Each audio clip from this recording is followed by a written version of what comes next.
মুহূর্তে বাংলাদেশের আল্লাহকে নিয়ে যে কটাক্ষ করেছিলেন আবুল সরকার, সেই নাস্তিকটার জামিন নামঞ্জুর হলো। আমরা অনেক আইনজীবী তাদের পক্ষে লড়তে পেরে নিজেকে খুবই হ্যাপি মনে করছি।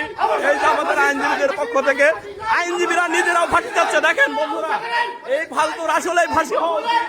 বিজ্ঞ আদালত তার জামিন নামঞ্জুর হওয়া উচিত ছিল। বড় ধরনের ফাউল আবুল সরকার।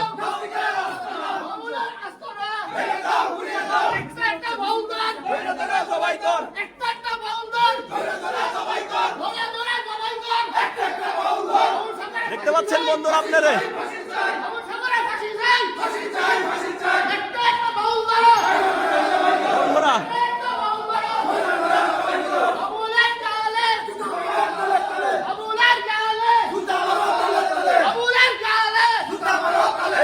বন্ধুরা আপনারা, হ্যাঁ, নাস্তিক আবুল সরকারের জামিন নামঞ্জুর হয়েছে।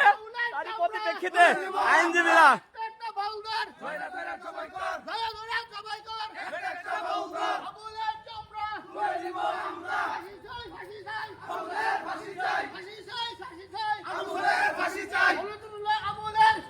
ফাঁসি হোক।